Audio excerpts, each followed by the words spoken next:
Good morning and thanks for being with us. I'm Dan Jovic. And I'm Jackie Jovic. We are breaking into programming to bring you special coverage on the shooting death of 43-year-old Alonzo Bagley, an unarmed black man who was shot and killed by a Shreveport police officer on February 3rd. We have confirmed the officer, 23-year-old Alexander Tyler, is being held in Caddo Correctional Center on charges of negligent homicide. He turned himself in this morning. Bond has yet to be set in his case. Louisiana State Police are handling the investigation. Now, they say Officer Tyler acted negligently when he shot Bagley in the chest, killing him following a domestic disturbance call at the Villa Norte apartment complex off of Fullerton Street. Now, this morning, Alonzo Bagley's family saw the body camera footage of their loved one being shot to death. State Police have just released it also, and we have just seen it. We will be releasing it later on today. Alonzo's brother Xavier Sudds and their attorney Ronald Haley join us now to share more on that video and the case against Officer Tyler, who joined the department in May of 2021. Now, Xavier, let's start with you. We just saw that video. It was tough to watch. Describe what you saw in it and the emotions that all of you felt. My immediate emotion was hurt, quickly followed by anger. Understanding is where I'm at now, trying to understand the purpose of a domestic call that turns deadly. There was no reason for that. I just still, like I said again, I'm still confused as to why did the officer need to have his gun drawn. Like that's still mind-boggling to me. The only thing that I could think of now is wanting accountability, wanting transparency between my family and Shreveport Police, which we have not gotten anything. But more than anything, everybody that watched that footage felt hurt. That's what I can say right now.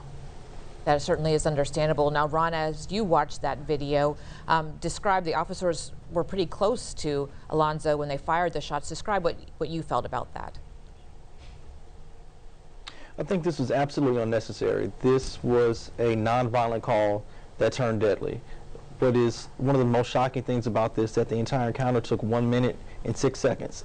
66 seconds is all it took from the time police officers responded to a domestic disturbance call and before Alonzo Bagley lost his life. His last words were, "Oh my God, you shot me." When he said that cut deep into the room where we were able to view the footage. This is just another frustrating case where you have nonviolent encounters with black and brown people in this country, and yet they end up deadly, most of the time with that black or brown person at the short end of the stick. Ron, yeah, that fatal shot came at very close range. Ron, last Friday at a press conference, you called for criminal charges to be filed against Officer Alexander Tyler if criminal activity was shown on the body camera footage. Well, that has happened today, a negligent homicide warrant being issued. Why was it so important that this case not go to a grand jury and a warrant be filed immediately? I believe that it needs to send the right message. It needs to send the message that when there's an obvious case of wrongdoing, that the police department, in this case the state police, treats this case like any other case. If this was an unarmed citizen shooting another armed citizen shooting an unarmed citizen, they would not take that case to the grand jury. 99.9% of the time, that case would result in a warrant and that person being arrested and the case turned over to the district attorney's office. We only want the same. The same for me and you should be the same for Blue. Now, Xavier, you and your family have asked that the video be released prior to the funeral. The funeral takes place Saturday. Now that that has been released, how are you feeling?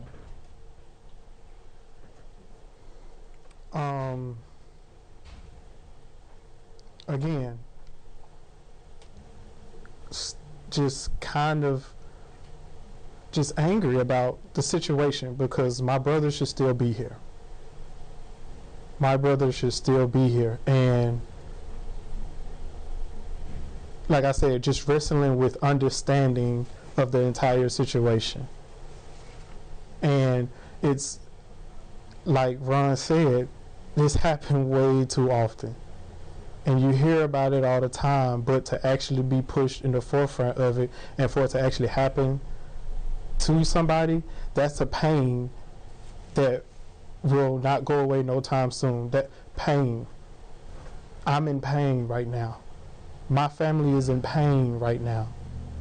And for as long as it took for the footage to come out, that pain don't go anywhere. It stays and it lingers and it lingers. And everyone's sending condolences and prayers, and we appreciate that, but it haven't come from the people that it should come from, which is Shreveport Mayor, which is Chief of Police, the administration. My family hadn't heard from them. That's painful. Very painful. And it should not go that way. It should not go that way. If everybody put themselves in our shoes, you guys will feel the exact same way. Xavier, you're saying that no one from the city of Shreveport in any capacity has reached out to you or the family since this incident has happened on February the 3rd? I can answer that. So the day after the incident took place, when I came and met with the family, the chief of police did come by and speak with Miss Angela Bagley and her daughters, and I think 2 members from the city council may have been with her. But since that point in time, there's been no official word released publicly by anyone, and there's not been follow-up with the family. And I think that's been, very frustrating. They've been in the dark. We try to put as much light on this as possible and guide them through this process. But I think what's frustrating for the family now is that it's very clear. It's what we believed at the beginning, but very clear that the Shreveport Police Department in the city of Shreveport is responsible for the death of Alonzo Bagley. And going on 2 weeks now, they have not heard an official word from someone or an official statement from anyone on this matter, and that's perplexing to the family. Yes, the video evidence shows he was shot by a Shreveport police officer. I watched it myself. There's no question about it, Ron. Do you think the lawsuit that's been filed is the reason that you haven't heard from anyone with the city, Ron? I'm not sure. That'll be a question for them to answer. But I don't think lawsuits and money should get in the way of human decency.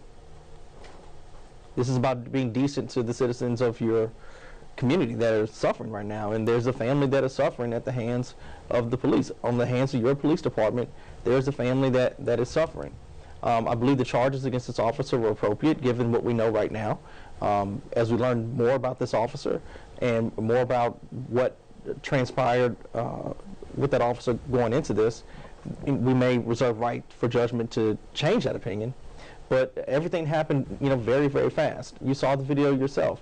I'm not even sure that he knew it was Alonzo Bagley that he was shooting, the way it happened so fast. And he was unarmed. There was no reason. There was no reason for them to give chase to this person unarmed. Flight is not a reason to shoot somebody. And I want to be very clear. There was not a crime that was articulated that Alonzo Bagley did. He's in his own home. He's free to leave his own home. Much was made about, the fact he's intoxicated. You could get intoxicated at your own house. He was not behind the wheel of a car. As I said last week, what is maddening to me and what's frustrating to Xavier and folks who take this fight up across this state and this country is that it seems that you must be the exceptional black person. Exceptional to make sure something like this doesn't happen. Even sometimes being exceptional doesn't work. That there could be no flaw in your situation. There could be no happenstance. There could be, you would have to do everything right in order to hope that the ultimate wrong doesn't happen. And here again, this should have been a routine call to 911 has left yet another black man dead in this country. But we'd like to applaud the state police for being at their word. Listen, Colonel Davis said that after Ronald Green, things will be different as it pertains to how they investigate these matters. I think this proves that at least this is a step in the right direction.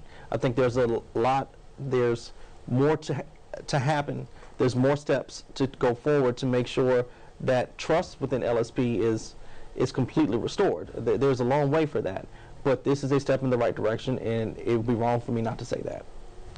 Yes, and we will be releasing that video so everyone else can also see, and I think that does add to the transparency that they have released that video for the public to see. We'll be posting that on our website, ktalnews.com, later today. Now, you're saying about you think this the appropriate charge is negligent homicide and you would reserve judgment for later. Do you think that there should be increased charges? Is that what you're saying?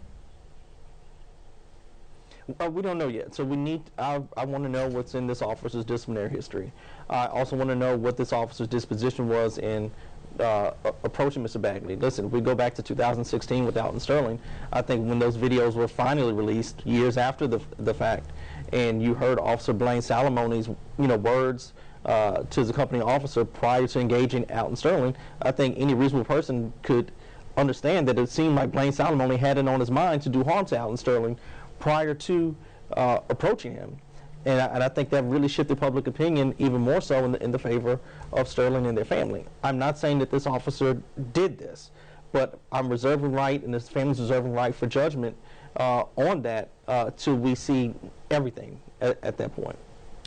Ron, you had mentioned Alton Sterling. You also mentioned Ronald Green. You represented the Green family in their incident that happened with LSP and the beating death that happened in Monroe. Speak to that instance and your dealings with LSP compared to what you're dealing with now. You say it is a step in the right direction. Is this a complete 180 compared to what you experienced before?